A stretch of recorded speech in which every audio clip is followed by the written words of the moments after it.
Hey everybody, this week's Module 5 is about speculative fiction, yay. In the Melinda Lowe article, The Five Foundations of World Building, she re-emphasized the key elements that we have to consider as writers when we're writing our stories. Now, one thing outside those five elements was to be aware of our own cultural and social assumptions when we create various races of people. An example of that is not making all your bad guys have dark skin.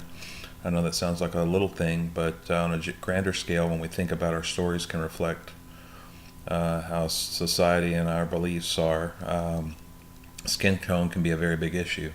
As Lowe mentioned, our worlds could also have prejudices, but there has to be reasons for them. The first element of world building is rules. There has to be laws for everyone and why they exist. Magic or science has to have a logical reason to exist. Then your characters must stick to those rules. If there's a super intelligence or magic, you have to define who has it, what it does, how it happens, how it affects the characters in the world, and how those that use magic or this science are perceived by others. Next comes rituals, and I guess you could probably put religion in this category. They can show world's cultural depth and traditions. Power is another world building foundation that's important because there's always a group that's in charge. There's an understanding of the idea of power, what it is, who's powerful, who's weak, who wants to become powerful. It can be elaborate like the Borg in Star Trek, or as simple as the conch shell in like Lord of the Flies. The place the world occupies is another key element that has to be addressed, and from the perspective of the people that inhabit the world. You have to pay close attention to the experiences of the inhabitants, and the descriptions should be very specific. You could include weather in that as well. And finally, food. What does everyone eat? How it's grown, how it's consumed, how it tastes, and any other aspect that helps to fully describe it so everyone knows what it is. Nobody's ever heard of butterbeer before Harry Potter, and now that everyone they have to say they have to try it when they go to Universal to experience it. So as a writer, we need to look at being descriptive about writing food and experiencing the food with our senses along with consuming it. The other thing we're supposed to talk about this week is science fiction blending. Science fiction appeals to readers because it poses an endless possibility of what-ifs per the Chapter 7 text and the reader's advisory guide to genre blends. It's only limited by the imagination of the writer and the places they take their readers. There's a funny side note from a comedian named John Reap. He said he had a hillbilly friend one time that stopped the television one day when Star Trek was on, and he asked why they never go to Bodley Go. John asked him what he meant, and he said, "The guy right in the front of this thing says, 'To Bodley Go, where no one goes before.'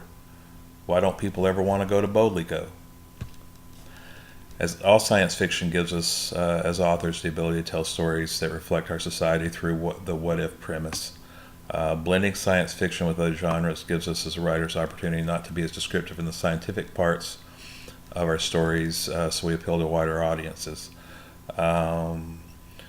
The article said that few genres introduce a more knee-jerk negative reaction than sci-fi, but I think I can insert romance there too. And the reason is partially due to the preconceived notion of what science fiction is and who reads it. Blending sci-fi and adrenaline, so it's more an action-packed story, is a way to get the readers to go to exotic worlds where the stakes are high. Again, Star Trek comes to mind, but not the planet Boldly Go. Sci-fi fantasy is probably the most recognized thing, or blend, and it's normally grouped together in speculative fiction like we're discussing this week. It's because most people that read sci-fi and fantasy are pretty much the same type of reader looking for an experience that steps outside the boundaries of reality. Historical fiction and sci-fi is another good way to blend things. It works well for time travel and other tropes. It's important, though, to make a seamless transition between your characters and when you're inserting those into the stories and the real history events you're writing about.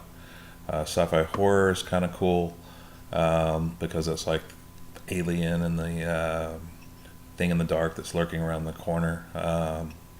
Going places we don't belong is a background for a thriller or a horror type movie plot. Sci-fi mystery can work around interstellar murder. And finally, sci-fi romance. If we go there, the characters need to be real, so the reader can make connections, and then that needs to also help drive along the plot using familiar tropes of a romance genre when we mix it with the sci-fi. This allows for alien romances with artificial intelligence, and many other tropes that we can explore. We just have to remember as a writer not to confuse the reader by not including the familiar romance story tropes that define the genre. So that's about it for world building and blending. I'm sorry I ran a little over, but we had a lot to discuss. I'm looking forward to hearing what your comments are this week as well. Have a good one.